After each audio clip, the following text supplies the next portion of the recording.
Hi, I'm Seamless, and today I'm here to talk to you about setting yourself up for streaming on Twitch. Or really anywhere, but primarily on Twitch.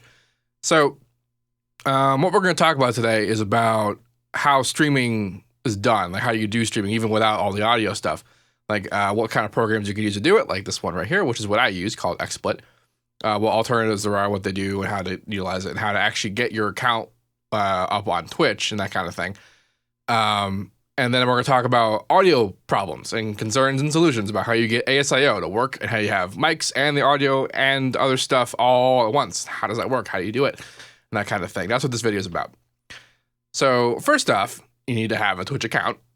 Go make an account. It's not that difficult. And once you have that, it's actually been pretty streamlined about how this works out. Twitch is XSplit is pretty well integrated with Twitch, which means you set up your account. See right now, here's my account I have already set up. Basically, it asks you for a bunch of information. It asks you for what your account name is, your account password. You sign in through XSplit, and then it links the account, and then you can link it. I think there's something I have to do on the actual Twitch settings, but it tells you everything you need to do. It's not very difficult. It's not like, before we have to have like the stream servers numbers and all the codes and all the things if you're doing all the encoding yourself, which you can do. I don't recommend you do that though. Once you've got all that going on though, you hit the go button and then it goes and you're streaming. It's great. XSplit is not a free program. You have to have a subscription for it, and I do, and I prefer it. I like it. It's nice. There's another alternative out there called OBS, which stands for Open Broadcasting Software. And as far as I'm aware, it's able to do pretty much everything Twitch does, and it's free. So if you want to get started and kind of, start doing stuff, that's how you do it. Right now, you can see that I'm actually not streaming. I am recording locally because Twitch or XSplit also does this. It allows you to record locally. Fortunately, if you're going to stream to Twitch, you don't have to worry about recording locally because Twitch will record everything you're doing on Twitch. And you can even export your stuff on Twitch onto YouTube, which is pretty great. I've done that for a few videos. It works out pretty good. It's pretty streamlined, which is good because recording locally and streaming, it adds an extra bit of CPU hit on your system than just streaming would normally. So that means that if you don't have to worry about that and you can just offload the local actual saving and archiving of the video onto the Twitch servers, then that's good for you and good for your viewers who don't have to sit through you having buffer problems. Now, buffer problems. So if you're using your actual like Windows or I guess Mac audio system, like not ASIO, you're kind of okay. Like you can run XSplit and OBS are designed for game streaming, and so as a result, they work pretty well with DirectX injections. I think that's what that is. I don't really know. I don't do a lot of game streaming, which means that if you're running it on your actual built-in integrated hardware, sound card hardware, and you're using the Windows audio drivers for your FL, running, it can pick that up and it'll probably be fine. The problem with that though is that generally speaking, the performance is not all that great on integrated hardware. So you probably have either ASIO for all as a driver set, which is audio drivers that are specifically designed for processing audio, and it does so much faster, much more efficiently, or you're using an audio interface, which does things also much faster because it's dedicated to processing and it has its own drivers, which are also ASIO drivers.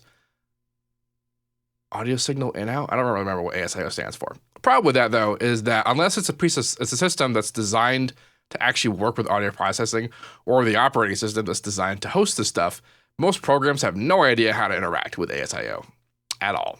And by default, XSplit and OBS do not. So this means there's kind of some finagling you got to do to get the stuff to work with it all. Now, the way that I do it is a little hardcore. It's very functional, but it's kind of a pain in the ass. There are other ways. There's a piece of software called Virtual Audio Cables that does kind of what I do, but virtually. And it seems to do a good enough job because I'm pretty sure I've seen other people using it. I have no personal experience using it. I have no idea how it actually works. So don't ask me if you try to get it to work because I don't know. What I do though is I have my audio interface. It has extra outputs. I have my main outputs, which are going to my two studio monitors. And I have an extra set of outputs that is cloning just the regular output. And then in the drivers, the actual driver software that comes with my audio interface, I set it to just play the audio of whatever's coming out of my system out of those outputs. And when it does that, I have 2 1/4-inch inputs that are going 2 1/4-inch. I have TRS cables that are going out from those outputs and right back into the inputs of my audio interface. Now, essentially what is happening is this whole output to the input thing where every kind of sound that my system is generating is going right back into the inputs 1 and 2. If you're on Windows, you can use this. You can right click on your volume button and go to recording devices, and you get this recording devices window. As you see here, it says the PreSonus Fire Studio audio. It's seeing the input, and I'm talking and showing up. Here's the thing, though, is that my mic is not actually plugged into the 2 inputs that it's reading. So if we go in here, we go to Properties. Listen? Advanced, yeah, okay. Go to Advanced, and we can tell what it's 2-channel, 24-bit, 41K kilohertz studio quality audio. If you drop down, it actually lets me enable any of the channels that I have inputted, because I have 8 on my interface. 1 channel would mean it would do the first channel in mono, and then 2 channels mean it'll do the first 2 channels in stereo. So the first two channels are left and right, right? So I'm outputting left and right, going input left and right. Doing this means that the 2 input channels are what the Windows actual drivers are interpreting as being the microphone input, which is what Twitch is getting, or Twitch rather, XSplit. You can see this right here. This is the microphone. This is just the Windows microphone. This thing here that I have muted is the system audio. The direct show injected, DirectX injected, directly injected into XSplit to read the audio. That's what that is. That's why I have it muted, because all of my system audio is now going into the microphone input. My mic is actually inputted into a separate set of inputs, which is being processed in an external. I have another FL Studio open right now. It's actually processing my voice. It's got an EQ and a compressor, and that's why my voice sounds as good as it does right here. This is not what this mic just sounds like. This is an SM57. This is not what SM57 sounds like by default. Yeah, so I have another, but because, again, the entirety of all the system's audio is running output and back into here, the fact that I have my other FL open means I could do that. And now, by the way, also, if you're trying to have more than one ASIO-enabled DAW open at the same time, or any program that uses ASIO open more than once, this depends on your actual audio interface if it allows you to do this. My interface, like I said, has 8 inputs. It's a PreSonus Fire Studio project. It's large. It's very kind of overkill for a lot of the things that most modern electronic music producers are doing. I have it because I want to record drums. I have 2 of them, actually. I daisy-chained them, so I have 16 inputs. It's still super ultra hardcore overkill. Now, the reason why I bring that up is because it also has 5 sets of stereo outputs, which means it kind of correlates with how many FLs I can have open maximum. I can have 4 instances of FL open and 1 instance of Windows system audio all running on my audio interface. If I try to open more than that, it'll say I don't have enough ASIO inputs or outputs rather, and that's why I can have more than 1. If I just had an interface that only had 1 set of outputs, if I tried to open more than 1 FL, it will tell me to go to hell. So if you attempt it and that's what ends up happening, that's why. So for this to work, for this particular hardware configuration to work, you will need to have an interface that has at least 1 extra pair of outputs for it to clone the output to run out to your ins, that kind of thing. And like I said, the virtual solution, the virtual audio cables, is supposed to be a piece of software that does this virtually. And I guess it works. But to kind of recap, what's happening here is that I'm patching my output into my inputs, and then the inputs are being captured as the Windows main microphone. And also, anything that uses the microphone will pick up everything the way the way XSplit does. Skype, Google Hangouts, games. If you're running games and you have your mic input, so like if I broke out my guitar and started soloing, everyone would hear it crystal clear as if they were coming out of their own system. It's kind of funny, actually. Not every piece of software actually accepts stereo, though. XSplit does, and Twitch does, so you hear stereo in the stream. Skype does not. You hear mono. Mono's usually enough, though. That's how I run my lessons. I do lessons over Skype, and people can see and hear me because I can share my screen and I can run my audio like this. It's pretty great. Now, this is the way that I've been doing it for a very long time. And this is how you would do it if you have a single system, if you want to stream what you're doing on your system from your system onto the internet. The more sort of efficient way, it's a little bit more expensive, but the more efficient way to do this would be to have a separate streaming platform, a separate streaming computer. And I am actually going to have this set up. I have almost everything I need for the setup. I have a capture card for the video. I have a mixer that I'm actually going to do to mix everything together. I have extra interfaces, and the only thing I don't have is an HDMI cable that will let me clone my video output from my from my video card from my main computer to put into the capture card for the other machine. That's why I'm not. That's the only thing keeping me from doing that right now. I probably have time to go to the store and get one. I might be able to do that. But anyway, the way that would work is essentially the way it works now. Only instead of doing everything with drivers and audio interfaces, I'd be doing it completely hardware based. Because you'd have to, on your machine, you would run XSplit on your external machine. This would be the thing that's streaming onto Twitch, and then you'd have to inject. If you're doing like the setup that I'm doing, I have webcam, and XSplit can just accept the webcam. If I go to you go to add whatever, you can add screen region, which is how I'm capturing the screen in the background. Add camera, and here's the camera that I'm using. You can add a whole bunch of other stuff as well, and so I would hook up the camera to the extra computer. I'd hook up the capture card to the extra computer with the video input from my video card. And then that's how it's getting the video. Now, the audio, the way I'm going to do that is I'm going to hook up the audio interface, and I have a mixer, an actual hardware 2-bus mixer. The 2-bus part is important because what I'm going to do is that I run my audio. I actually run my studio monitors. I don't have headphones. One of the drawbacks of having a live mic in an open monitors like this is that if I played it with any like reasonable amount of level, it would feedback, that kind of thing. But I'm just leveling really low. Whenever I'm streaming, I play it at like 30% regular volume.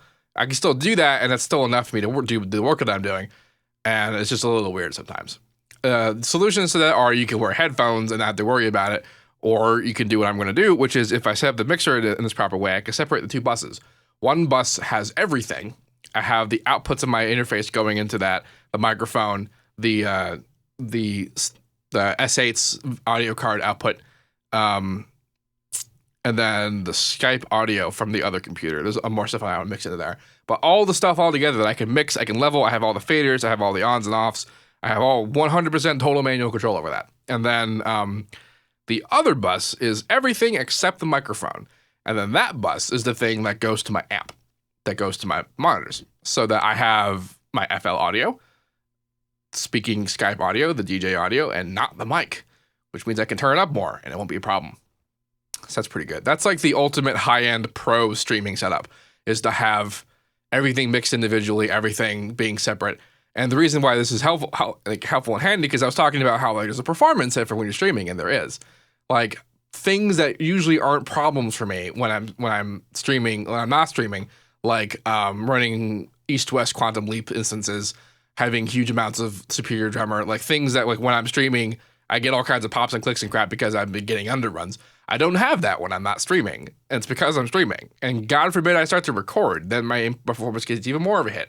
So really, for the best performance for you guys would mean that I'm not doing that on this machine at all. This machine is just for audio processing, and then the streaming is on another machine entirely. Offloads the load to that, and it's dedicated to that task, and I'm not having to worry about it. Other benefits include things like there's a little bit of video lag. Should be pretty clear. And for performance stuff, this is kind of a bother because it's not really synced up, and especially if I do anything kind of fast, it's a little bit of a pain in the ass. And for like, talking and audio, sometimes it can get out of sync. But if I have everything in its own little channel, it's completely, handled and by itself an individual. XSplit and OBS have delay settings for audio and presumably for video, which means that you can sync up everything and it can be all perfect and sync it together, and you don't have to worry about any of it. And that's sort of the best case scenario for this. And things will finally be in sync. It'll be great. Other fun stuff includes things like, for example, I have an overlay. This overlay, this was actually designed for me by Kush Kush Patel, and what this is just an image that's on top of that has the transparency that is put on the screen, and then I layered in my camera. That's just FL, and then I've got the overlay. You can just put pictures and things in here. You can also put videos in here, which is actually super great because one of the things that I hate the most about doing tutorial videos is editing things. And in XSplit, you can actually set the beginning and the ending point for videos to create highlights, and then you can put those on YouTube, so you can shave off the beginnings and endings of things. That's pretty much the extent of editing you can do. But on XSplit and on OBS, you can trigger scenes. So like, here's my scene 1, and here's this other scene, which is me without the camera. And here's only the camera and upside down because I was looking at the decks the other day, and this is how it looks like it's actually from the choreographer's perspective. But the value of that is that you can put in videos. So you can create intros and outros that have video and audio, and you can trigger those, and you can actually control it live, like you would on a live broadcast. And you don't have to worry about editing because you can make your own intros, you can make your own outros, you can play them at the appropriate times, and then you can just record it. And provided you don't screw it up, you have a completed video without much effort. That's pretty great. For the most part, though, the annoyance of setting up this kind of stuff for audio streaming is pretty much universally the ASIO stuff. And the solution for that is the hardware setup where we're doing the outputs and the inputs kind of thing, which are going to be different and kind of hard for every different audio interface. But the requirements for that are that you have at least 2 inputs and at least 4 outputs, so that you have 2 extra outputs to clone your outs. Or the other option is that you have just the 2 main outputs, but then you also have headphone outputs. So if you don't want to actually monitor on a large setup, you can put your headphones in the headphone output, and you can hear that. Or if you have an RCA 1/8 inch to 1/4 inch splitter or 1/8 inch to RCA splitter, you can actually use the headphone amp as the out and link that to stuff. I've done that before. There's not really a huge amount of quality loss for that kind of thing. Nothing that gets destroyed in encoding anyway. So there are a lot of hardware configurations that allow you to do this kind of thing on a relatively small budget. Like you could do this with a Scarlett 2i2, a pretty popular budget level, reasonable audio interface. You could do this with that, provided you get the drivers to cooperate. Unless, with the headphone thing, you don't need the drivers to cooperate because you're not cloning anything. You're just using the main outputs and you're using the headphone outs as the cloned outs. But I don't like headphones, so that's why I like having my monitors. Anyway, if you have any questions about any of this, let me know. And as usual, have a nice day.